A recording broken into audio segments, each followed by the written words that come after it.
এবারের আইপিএলে কোন দলের কাপ জেতার সম্ভাবনা সবথেকে বেশি বা আইপিএলে চ্যাম্পিয়ন হওয়ার সম্ভাবনা সবথেকে বেশি 2024 আইপিএলে, সেটাই কিন্তু এই ভিডিওতে বলবো।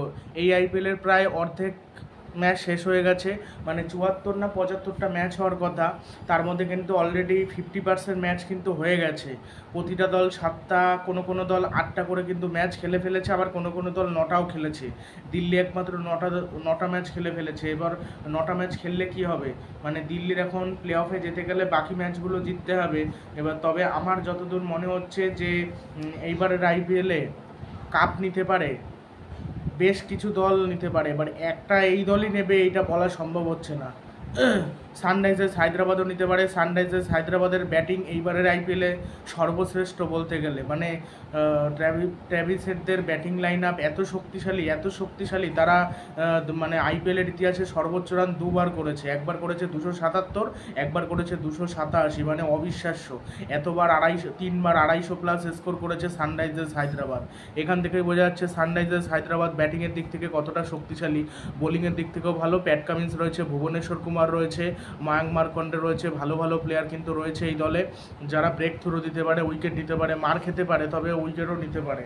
টি নাটরাজন একদম ধারাবাহিকভাবে উইকেট নিয়ে গেছে এইবারের আইপিএলে, দারুণ বল করেছে এইবারের আইপিএলে, অসাধারণ বল করেছে। এই জন্য কে বলতে পারে প্যাট কামিন্সের নেতৃত্বে হায়দ্রাবাদ কাপ নেবে না? হায়দ্রাবাদ কাপ নেওয়ার সম্ভাবনা রয়েছে, তারা তো কোয়ালিফাই করবেই। একে না থাকতে পারলেও দুইয়ে থাকবেই, দুইয়ে থাকার তারা চেষ্টা করবে। দুইয়ে না থাকতে পারলেও কোনো অসুবিধা নেই, 3-4-এ তারা থাকবে। 3-4-এ থাকাতে তাদের কিন্তু একবার কাপ নিয়েছিল 2016 সালে, তারা 4 নম্বরে না 3 নম্বরে যেন ছিল, কিন্তু কাপ নিয়েছিল তারা সেইবার, আরসিবিকে হারিয়ে চ্যাম্পিয়ন হয়েছিল। অবিশ্বাস্য, মানে আইপিএলে একমাত্র দল হিসেবে সানরাইজার্স হায়দ্রাবাদ 3-4 নম্বরের পজিশনে থাকা সত্ত্বেও তারা কাপ নিতে পেরেছিল, আর কোনো দল পারেনি।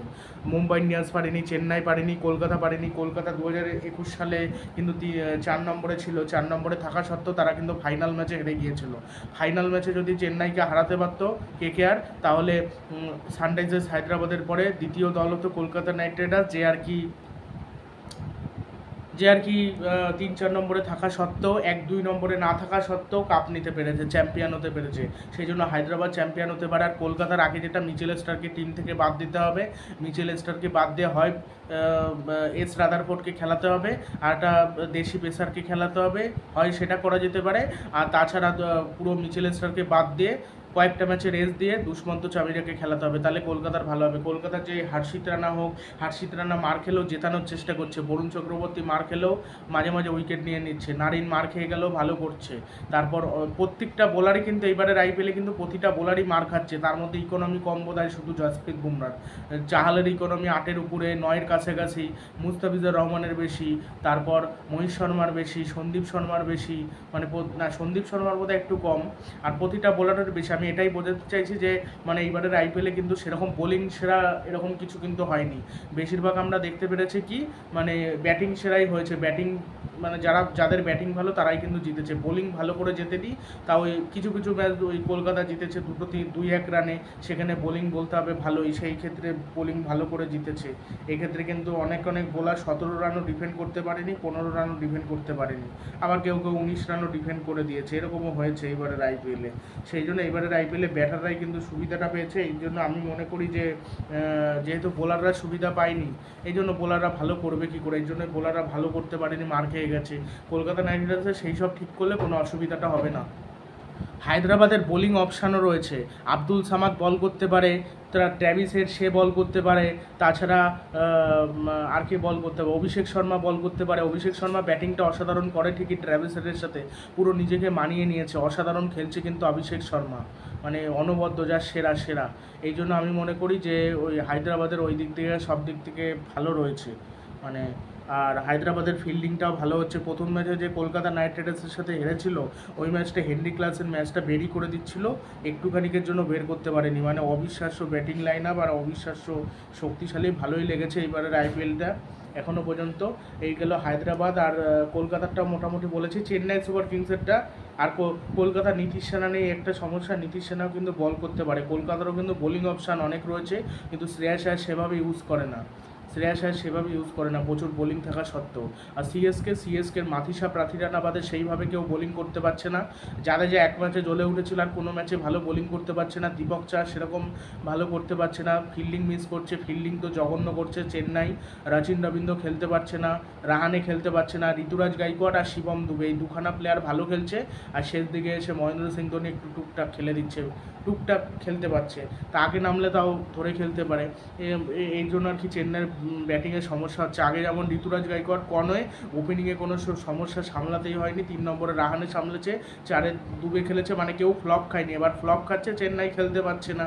চেন্নাইয়ের বোলিং ভালো হচ্ছে, মানে বোলিংয়ে পাথিসা প্রাথিরানা ভালো করছে, ব্যাটিংয়ের দিকে বেশি ব্যর্থ হচ্ছে। দীপক চারও মোটামুটি বল করে দিচ্ছে, শার্দুল মার খাচ্ছে, শার্দুল জঘন্য, মানে শার্দুলকে কলকাতা ছেড়ে দিয়ে যে ঠিক করেছে এইটা একেবারে শিওর। অনেকে বলছিল যে MS ধোনির নেতৃত্বে হয়তো ভালো করবে, আমি নিজেও হয়তো বলেছিলাম MS ধোনির নেতৃত্বে ভালো করবে, কিন্তু ভালো করার চেষ্টা নেই। শার্দুল ঠাকুর প্লেয়ারটা পুরো ফিনিশ হয়ে গেল, মানে আর ইন্ডিয়ান টিমের সুযোগ পায় নাকি সন্দেহ চলে না, পুরো রান মেশিন। আসা মানেই মানে সে বল করতে আসা মানেই 15 থেকে 16 রান বা 20 রান খাবে, মানে আসার সাথে সাথেই প্রচণ্ড মার খায়। এত মার খেলে মানা যায় না, মার খাক একটু, তুমি কম খাও, রয়েস হয়ে মার খাও, প্রচণ্ড মার খেলে সমস্যা। সেই জন্য এই চেন্নাইও চ্যাম্পিয়ন হতে পারে। চেন্নাইয়ের বোলিং ভালো করতে হবে, ফিল্ডিংটা ভালো করতে হবে, ব্যাটিং মোটামুটি কাজ চালানো যাবে, কিন্তু বোলিংটা ভালো করতে হবে। আর লখনৌ সুপার জায়ান্টসের কথায় যদি আসি, লখনৌ সুপার জায়ান্টসের ব্যাটিংটা বেশি শক্তিশালী, বোলিংয়ের তুলনায় বোলিংটা দুর্বল।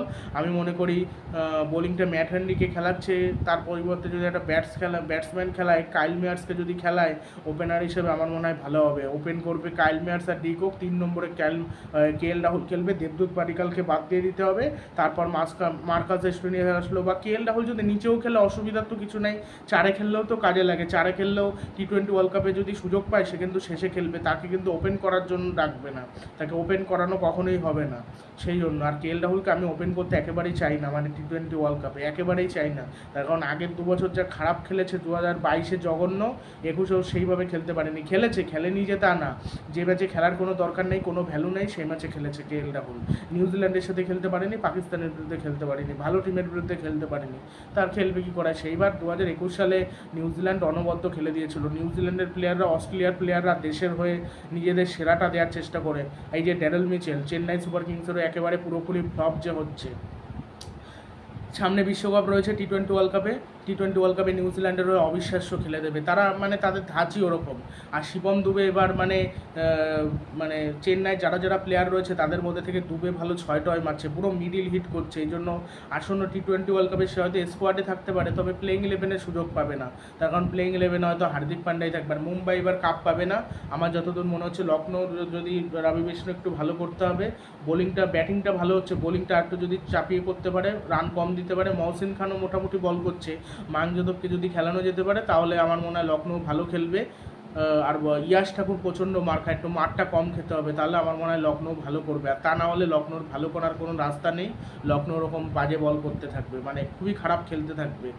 এখন দেখা যাক কী হয়, সেই সবজি কী ডিসিশান নেয়, দেখা যাক কীরকম বোলার খেলায়। ম্যাট হ্যান্ডিকে খেলানো হচ্ছে, ওই জায়গাটা ডেথ ওভার স্পেশালিস্ট বোলার লাগবে, ডেথ ওভার স্পেশালিস্ট বোলার নেই। মহসিন খান ডেথ ওভারে ভালো বোলিং করতে পারে না, তাকে করতে হয়। মহসিন খান বোলিং করতে পারে না, মার খেয়ে যাচ্ছে, কী আর করা যাবে, মার খেয়ে যাচ্ছে, কিছু করার নেই। চেষ্টা তো করছে মহসিন খান, প্রথম দিকে ভালো করছে, বল সুইং করানোর চেষ্টা করছে, তারপরে যে ডেথ ওভারে বোলিংটা করতে আসে তখন আর ভালো করতে পারছে না, খুবই সমস্যাটা হয়ে গিয়েছে। এটাই হলো মূল বিষয়।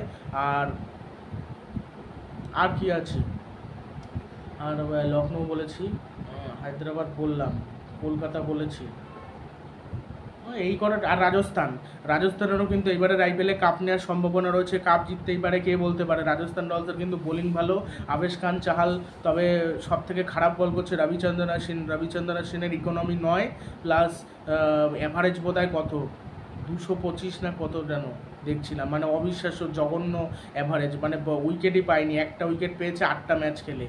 আর ওই দলে কিন্তু ব্যাটিংটা ভালো রয়েছে, রিয়ান পরাগ, সঞ্জু স্যামসন, জস বাটলার, যশস্বী জয়সওয়াল আবার ফর্মে ফিরেছে, বাটলারও ফর্মে রয়েছে। প্রথম থেকে দুজনের কেউ ফর্মে ছিল না, এখন কিন্তু ফর্মে চলে এসেছে। যখন তারা ফর্মে ছিল না তখন সঞ্জু স্যামসন কোনো ম্যাচে খেলেছে, কোনো ম্যাচে রিয়ান পরাগ খেলেছে, আবার দুজনেই খেলে দিয়েছে, রিয়ান পরাগ আর সঞ্জু স্যামসন। তারপর তো রয়েছে রমভ্যান পাওয়েল রয়েছে, সিমরন এটমায়ার দারুণ খেলছে, সিমরন এটমায়ার ফিনিশ করছে ম্যাচ গুরুত্বপূর্ণ সময় এসে, অবিশ্বাস্য লাগছে।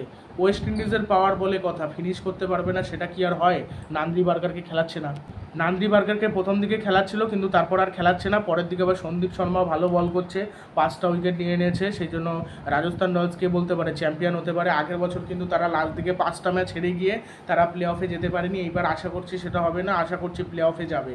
ওই আমি তো আগেই বলেছি Rajasthan Royals, Kolkata night Riders এই দুটো দল যেতে পারে, তার সাথে চেন্নাই লখনৌ আর হায়দ্রাবাদ, এই তিনটের মধ্যে দুটো দল যাবে।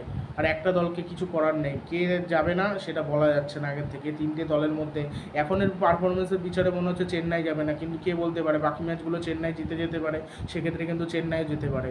মানে কে যাবে কিছুই বলা টলা সম্ভব হচ্ছে না, তবে এটা অবিশ্বাস্য ম্যাচ হতে চলেছে, এটা ভালো ম্যাচ হতে চলেছে, আশা করছি সেটাই আমরা দেখতে চলেছি আর কি। মানে অবিশ্বাস্য লড়াই হতে চলেছে এরপরে যে ম্যাচগুলো রয়েছে সেগুলো। দেখা যাক কী হয়। ভিডিওটি ভালো লাগলে চ্যানেলটি সাবস্ক্রাইব করবেন এবং কে এইবারের আইপিএলে চ্যাম্পিয়ন হতে পারে সেটা অবশ্যই কমেন্ট বক্সে জানাতে ভুলবেন না, এবং ভিডিওটি ভালো লাগলে ভিডিওটি শেয়ার করে দেবেন, এবং কে কোন দলকে সাপোর্ট করছেন সেটা অবশ্যই কমেন্ট বক্সে জানাবেন। এবারের আইপিএলের পরে কিন্তু টি-20 ওয়ার্ল্ড কাপ শুরু হয়ে যাবে। টি-20 ওয়ার্ল্ড কাপে যে স্টেডিয়ামে খেলা হবে, মানে ওয়েস্ট ইন্ডিজে আমেরিকা ওয়েস্ট ইন্ডিজে, কিছু ম্যাচ ওয়েস্ট ইন্ডিজে হবে, কিছু ম্যাচ আমেরিকায় হবে।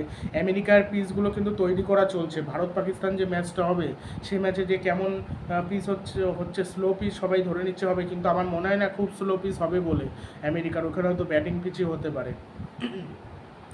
আর সামনে টি-20 ওয়ার্ল্ড কাপে সুযোগ পাওয়ার জন্য অনেক প্লেয়ারই ভালো খেলছে। যশস্বী জয়সওয়াল ফর্মে ফিরে আসলো, গিল সেইভাবে খেলতে পারছে না, সেই জন্য ওপেনার হিসেবে কাকে বেছে নেবে সেটা এখন দেখতে হবে।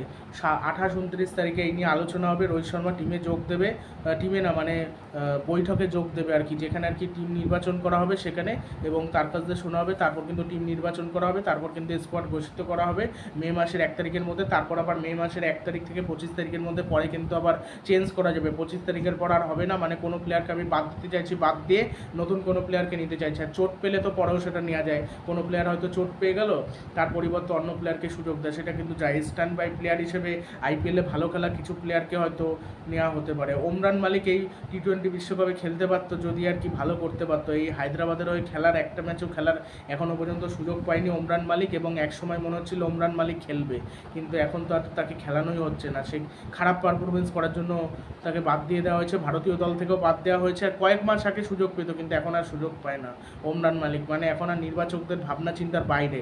তবে টি নটরাজান কিন্তু খুব ভালো করছে, আউসদীপ সিং কতদূর কী করবে ঠিক নেই। আর এইবার ভারতের বোলিংটা আমার দুর্বল লাগছে, জাসপ্রীত বুমরা ছাড়া আর একটা কোনো কোয়ালিটি বোলার নেই। সিরাজ হোক বা আউসদীপ সিং হোক, এরা কখনোই কোয়ালিটি বোলার না। এর থেকে বোধহয় টি নটরাজান বেটার, এর থেকে টি নটরাজান অনেক বেটার। আউসদীপ সিং যে কটা ম্যাচ খেলেছে ওই ম্যাচ যদি টি নটরাজান খেলতে পারতো আমি শিওর অনেক অনেক অনেক গুণ ভালো করতো এবং আরও অনেক ভালো বোলার হতো। আউসদীপ সিং যে পরিমাণে ম্যাচ খেলে ফেলেছে সে পরিমাণে সেরকম ভালো বোলিং করতে পারে না, হয়তো কিছু কিছু ম্যাচে করে, ডেথ বোলিংয়ে তো প্রচণ্ড মার খায়, প্রথম দিকেও যে সেইভাবে বল করে ওঠে এরকম না।